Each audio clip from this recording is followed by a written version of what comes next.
16절입니다.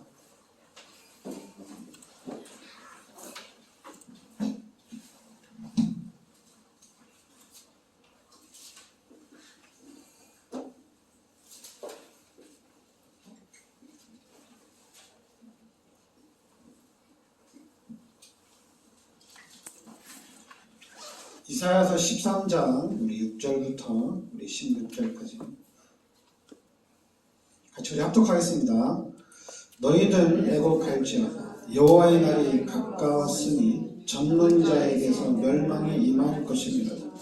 그러므로 모든 손에 힘이 풀리고 각 사람의 마음이 녹을 것이다. 그들이 놀라며 괴로움과 슬픔에 사로잡혀 해산이 임박한 여자같이 고통하며 서로 보고 놀라며 얼굴이 불꽃 같으리로다. 보라, 여호와의 날 곧 잔혹히 분냄과 맹렬히 노하는 날이 이르러 땅을 황폐하게 하며 그 중에서 죄인들을 멸하리니 하늘의 별들과 별무리가 그 빛을 내지 아니하며 해가 돋아도 어두우며 달이 그 빛을 비추지 아니할 것이다.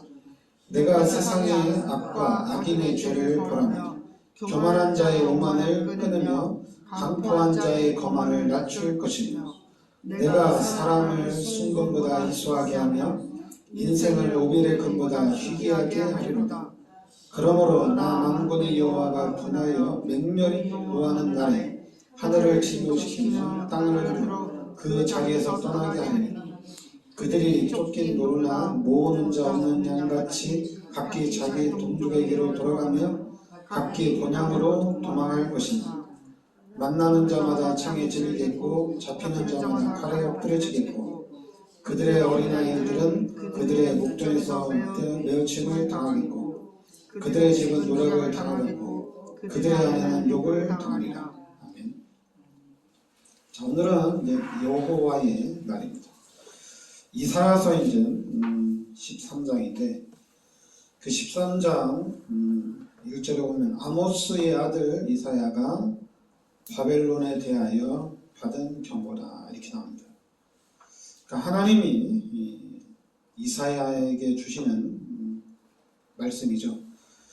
그런데 그 말씀이 첫 번째가 바벨론에 대하여 받은 경고다. 그러니까 이거는 이제 여러분 이사야서 13장 1절은 바벨론에 대한 경고라고 나오는데 근데 지금 이 당시에는 바벨론이라는 나라는 강대국이 아닙니다. 좀 있다가 지금은 이제 아수르하고 이제 아람이 강대국인데 좀 있으면은 이제 바벨론이 또 강대국으로 성장이 됩니다. 그러니까 지금 아직 강대국이 아니고 강대국이 될 바벨론에 대한 경고다 이렇게 나오거든요. 그럼 이거는 뭐냐면은 하나님께서 요 미래까지도 하나님께서 통치를 해 나가신다는 얘기입니다. 그리고 바로 하나님께서 요 역사의 주인이라는 얘기입니다. 하나님이 미래를 통치하시고 또 이 역사의 주권도 하나님께 있다 이 얘기입니다. 그러면서 이제는 이사야서 우리 13장 2절부터 5절은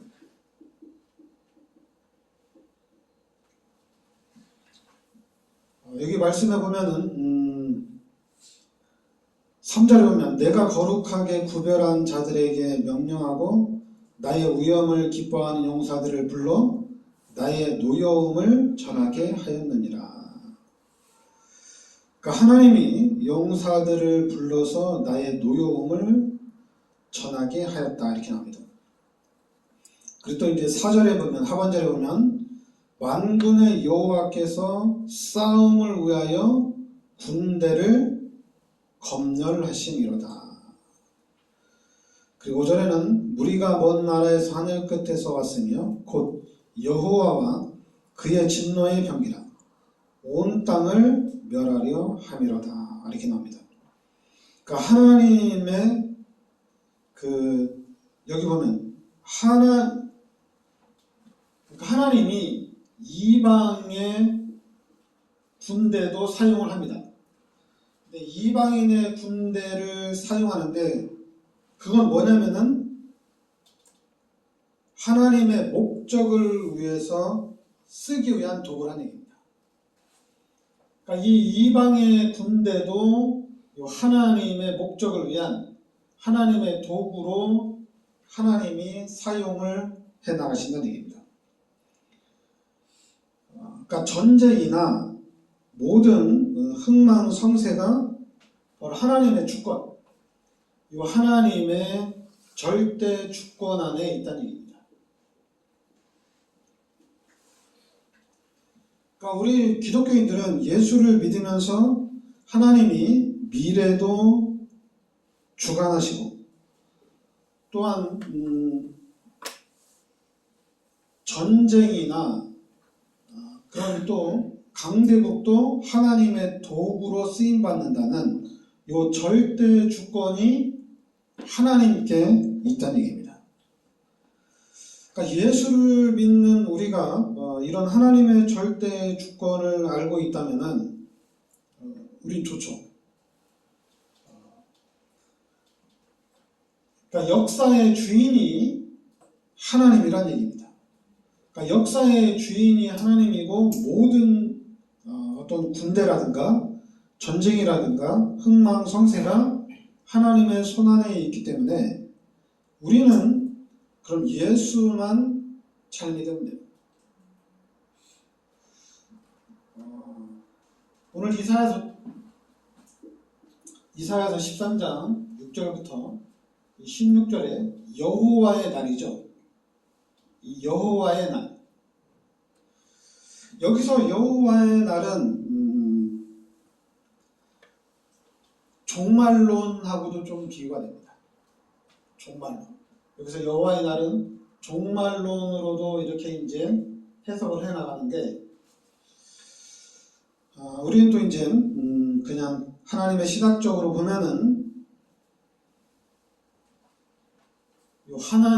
이것도 하나님의 주권이에요. 하나님의 주권. 하나님의 주권 안에 있는 그런 나를 얘기합니다. 그러면서 이 하나님의 주권 안에서 6절에는 너희는 애곡할지어다. 여호와의 날이 가까웠으니 전능자에게서 멸망이 임할 것이미로다. 여호와의 날, 이제 종말론을 따지자면은 예수 믿고 구원받은 사람들은 천국에 가니까 문제가 없겠죠. 그러나 구원받지 못한 사람들은 비참하게 망하는 거죠. 또 지옥에 가야 되는 거고. 그러면서 우리 11절에 보면은 내가 세상의 악과 악인의 죄를 벌하며 교만한 자의 오만을 끊으며 강포한 자의 거만을 낮출 것이며. 그러면서 13절에 나 만군의 여호와가 분하여 맹렬히 노하는 날에 하늘을 진동시키며 땅을 흔들어 그 자리에서 떠나게 하리니. 그러니까 여러분 그 이사야서 하나님이 좀 싫어하는 게 이제 그 13장 11절에 보면 내가 세상의 악과 악인의 죄를 벌하며, 하나님이 세상의 악과 악인의 죄를 하나님이 벌하신다는 얘기입니다. 그러면서 교만한 자의 오만을 끊으며 강포한 자의 거만을 낮춘다. 이렇게 하나님이 말씀하시는데, 그러니까 여러분들이 하나님 앞에 하나님이 좀 교만한 건 하나님이 가장 좀 싫어하는 것 같아요. 왜냐면 선악과들 따먹을 때도 네가 하나님과 같이 될 수 있다. 나도 하나님처럼 될 수 있다. 그래서 이제 그 유혹에 의해서 선악과를 따먹은 거거든요. 그러면서 이제 지금 이 시대는 뭐라고 얘기했냐면은 어떤 그 사람을 존중하는 부분에서 너도 하나님이다. 모든 사람이 하나님이다. 너도 하나님처럼 될 수 있다. 네가 주인이다. 자존감을 높일 수 있는 말이긴 한데, 근데 이제 하나님 편에서 볼 때는 로마서 3장 10절에 이 땅의 의인은 한 명도 없다고 그랬습니다. 그리고 23절에 모든 사람이 다 죄인이라고 그랬어요. 그런데 세상에서는 사람들의 자존감을 높이기 위해서, 사람들의 어떤 정체성을 높여주기 위해서 너도 하나님처럼 될 수 있다. 네가 곧 하나님이다. 이렇게 해서 이제 우리 인간 자신을 좀 높이려고 하는데, 근데 성경에서는 모든 사람이 죄인이고 이 땅의 의인은 한 명도 없다고 그랬습니다. 그럼 이 땅의 의인은 누구냐? 예수님만 의인이에요. 예수님만. 왜냐하면 모든 사람이 창세기 3장 사건 이후에 이 죄의 후손이 됐어요. 근데 예수님만, 창세기 3장 15절에 예수님만 여자의 후손입니다. 이 땅의 모든 사람은 죄의 후손이고 남자의 후손이에요. 다 죄인이에요. 그리고 예수님만 여자의 후손입니다. 그러니까 우리 기독교인들은 예수를 믿으면서 우리가 구원을 받았다는 것은 엄청난 축복이에요. 꼭 우리가 예수를 믿어야지만 좋아지느냐 이렇게 생각하는데 그렇지 않아요. 원래 인간입니다. 그러니까 우리가 그림을 잘 그려야 되는데, 그러니까 원래 인간은 분명히 성경에 보면 하나님과 함께 살도록 이렇게 창조가 된 겁니다. 그러니까 원래 인간은 창세기 1장 27절에 하나님의 형상대로 하나님과 함께 살도록 창조가 된 게 원래 인간입니다. 근데 우리 인간이 요 창세기 2장 17절에 선악을 알게 한 다음에 실과는 먹지 말라고 그랬거든요. 먹는 날에는 반드시 죽는다고 그랬어요. 근데 우리 인간이 요 창세기 3장이 요 뱀의 유혹에 넘어가서 요 선악과 열매를 따먹는 죄를 짓게 됩니다. 그래서 이 죄로 인해서 하나님과의 관계가 단절이 된 거예요. 그러니까 우리 인간은 하나님과 함께 살도록 창조가 됐는데 이 죄로 인해서 하나님과의 관계가 단절이 된 거예요. 그러니까 창조 원리를 보면은, 창조 원리가 물고기는 물에서 살도록 창조된 겁니다. 그러니까 새는 하늘을 날아다니면서 살 수 있도록 창조한 거예요. 나무는 흙 속에 뿌리를 두고 살도록 창조된 겁니다. 우리 인간은 하나님과 함께 살도록 창조가 된 거예요. 이 창조 원리가 깨짐으로 인해서 모든 문제가 발생이 되는 겁니다. 물고기가 물속에 있어야지 만약에 땅에서 살면 너무 힘들겠죠. 똑같아요. 우리 인간은 하나님과 함께 살도록 창조가 됐는데 이 죄로 인해서 하나님이 떠나면서 우리 인간은 문제가 시작이 됐습니다. 근데 이 문제가 엄청난 문제죠. 근데 더 중요한 거는 당연히 하나님 떠나니까 우리 인간이 하나님을 몰라요.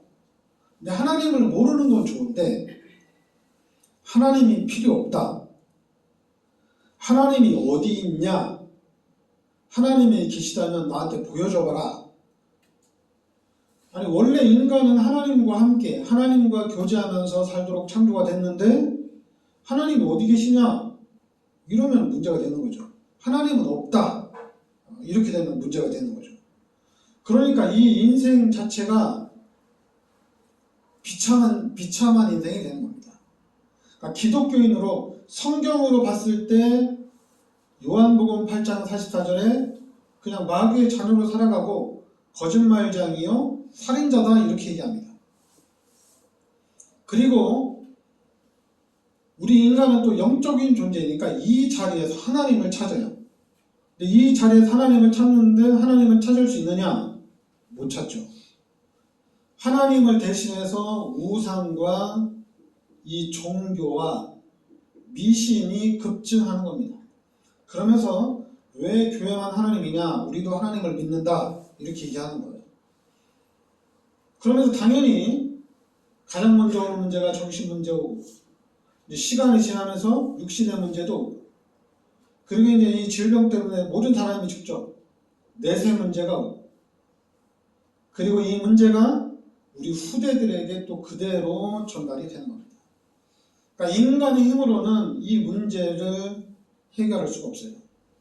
그래서 하나님이 요한복음 3장 16절에 예수님을 이 땅에 보내주신 겁니다. 예수님이 이 땅에 오셔서 우리의 모든 죄를 십자가에서 다 끝내신 거예요. 그래서 우리가 이 예수를 믿음으로 요한복음 1장 12절에 하나님의 자녀가 되고, 고린도전서 3장 16절에 하나님이 함께하는 축복이 회복이 된 겁니다. 그러니까 예수를 믿음으로 여러분들은 하나님의 자녀고, 이제 여러분들의 삶에는 하나님과 함께하는 삶이 회복이 된 거예요. 그래서 여러분들은 이제 요한복음 14장 14절에 예수 그리스도 이름으로 기도하면은 하나님이 응답해 주신다는 얘기입니다. 그리고 여러분의 삶 속에는 이제 히브리서 1장 14절에 천사들이 함께하고, 빌립보서 3장 20절에 여러분의 시민권이 천국에 있다는 얘기입니다. 그러면서 하나님이 여러분에게는 또 누가복음 10장 19절에 귀신을 쫓아내는 권세도 주셨어요. 그리고 하나님이 여러분들을 통해서 사도행전 1장 8절에 땅끝까지 이 복음을 증거하겠다는 얘기입니다. 그러니까 예수를 믿음으로 인해서 이제 완전히 바뀐 거예요. 이게 하나님의 말씀, 이게 바로 성경 얘기예요. 그럼 이제는 이 성경이, 이 하나님의 말씀이 여러분 삶에 적용이 돼야 돼요. 적용을 안 해도 하나님의 자녀는 하나님이 지키시고 보호해 주십니다. 그리고 불신자는 당연히 죄의 종로를 타다가, 마귀의 종로를 타다가 당연히 멸망을 당합니다. 예수 그리스도가 아니면은 빠져나올 수 있는 길이 없어요. 예수 그리스도 이름으로만 구원받을 수가 있습니다. 그러니까 예수 그리스도의 은혜로만 이 죄 문제가 해결이 됩니다. 다른 길은 없어요. 그러니까 여러분들은 절대적인 하나님의 은혜와 이 절대적인 하나님의 축복 속에 여러분들이 지금 들어와 있다는 얘기입니다. 자꾸만 여러분들이 요 우상 숭배하는 사람, 종교를 가진 사람, 미신이나 어떤 그 무속에 빠진 사람들처럼 살지 말라는 얘기입니다. 이 사람들이 하는 얘기는 불신자들이 여기 마귀가 만들어 놓은 다 거짓말이에요. 그리고 이 사람들은 다 살인자들이에요. 살인자라고 얘기합니다. 예수를 믿을 때만 모든 문제가 해결이 됩니다. 예수를 안 믿으면 안 되게 돼 있어요. 그럼 우리는 예수를 믿고 구원받은 자로서, 그러니까 여러분들이 예수를 믿고 구원받은 자로서의 축복을 누리면 돼요. 근데 어떻게 누리느냐? 제가 늘 얘기하는 건데, 요한복음 14장 14절에 내 이름으로 무엇이든지 내게 구하라. 그리하면 내가 시행하리라. 이걸 누리면 다 되는데 이게 쉽지가 않죠. 원래는 이게 엄청 쉬운 건데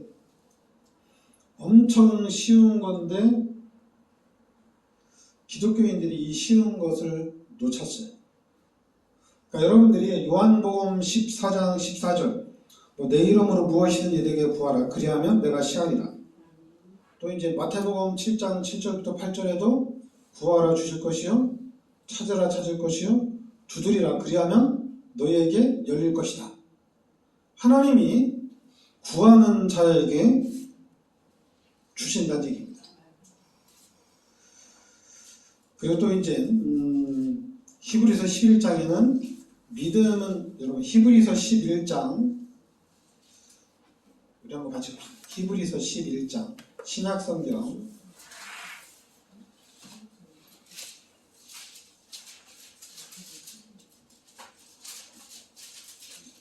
히브리서 11장 신약성경 364년입니다. 히브리서 11장에 우리 1절 2절만 우리 한번 같이 합독하겠습니다. 믿음은 바라는 것들의 실상이요 보이지 않는 것들의 증거니 선진들이 이로써 증거를 얻었느니라. 아멘. 그러니까 믿음은 바라는 것들의 실상이다 이렇게 나옵니다. 그러면서 3절에 믿음으로 모든 세계가 하나님의 말씀으로 지어진 줄을 우리가 아나니. 그러니까 믿음으로 됐다는 얘기죠.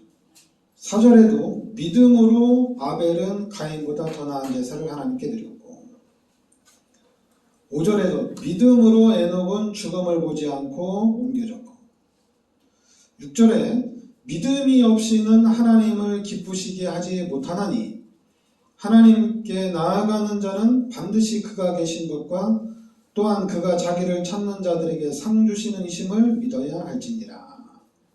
그러니까 믿음이 없이는 하나님을 기쁘시게 하지 못한다는 얘기죠. 그런데 7절에 믿음으로 노아는 방주를 만든 겁니다. 믿음으로 만든 거예요. 아니 산꼭대기에다 배를 만든다는 게 말이 안 돼요. 그런데 믿음으로 하나님의 말씀을 붙잡고 믿음으로 한 겁니다. 믿음으로 한다 하더라도 세상 모든 사람들이 노아는 미쳤다고 그랬을 거예요. 산꼭대기에다 배를 만드니까. 그러니까 노아는 얘기했겠죠. 하나님이 홍수로 지구를 멸하실 거다. 그래서 하나님이 나보고 산꼭대기에다가 배를 만든다고 그랬다. 그러니까 너네들도 이 배를 같이 만들자 얘기했겠죠. 근데 안 믿었죠. 그러니까 노아는 믿음으로 그거를 한 겁니다. 8절에도 믿음으로 아브라함은 부르심을 받았을 때 이게 하나님의 말씀 앞에 순종하며 나갔고, 9절에도 믿음으로 그가 이방의 땅에 있는 자 같이, 그리고 11절에 믿음으로 사라 자신도,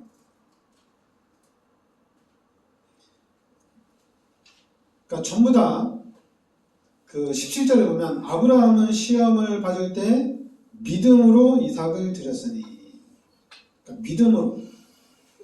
20절에도 믿음으로 이삭은 장차 있을 일에 대하여 야곱과 에서에게 축복하였습니다. 믿음으로 야곱은 죽을 때 요셉의 각 아들들에게 축복하고, 믿음으로 요셉은 임종시에, 그리고 믿음으로 모세가 났을 때, 그리고 믿음으로 모세는 장성하여. 27절에도 믿음으로 애굽을 떠나 왕의 노함을, 28절에 믿음으로 유월절과 피부림, 29절에도 믿음으로 그들은 홍해를 육지같이 건넜습니다. 그러니까 믿음으로 7일 동안 여리고를 성을 도니, 그러니까 믿음으로 기생라합은 정탐꾼을 숨겨줬죠. 그러면서 38절에 보면 이런 사람은 세상이 감당하지 못하느니라 이렇게 나옵니다. 이 사람들은 다 믿음으로 말미암아 증거를 받았으나, 그러니까 믿음. 그러니까 여러분들이 예수를 믿는 그 믿음으로 우리가 이기는 겁니다. 그러니까 여러분이 끝까지 믿으셔야 돼요. 끝까지. 그래서 여러분의 믿음을 통해서 여러분의 가문이 살고, 여러분의 믿음을 통해서 성령의 역사를 체험하시길 바라겠습니다. 네, 기도하겠습니다. 하나님, 오늘도 귀한 말씀으로 인도해 주시니 감사드립니다. 역사의 주인이 하나님께 있고 또한 절대 주권이 하나님께 있음을 믿습니다. 우리가 예수를 믿는 그 믿음으로 승리하게 하여 주시고, 그 예수를 믿는 그 믿음으로 우리의 삶 속에 하나님의 능력을 체험하고 누리고 살아계신 그 하나님의 증인으로 서는 저희들 되게 하여 주시옵소서. 예수 그리스도 이름으로 기도합나이다. 아멘.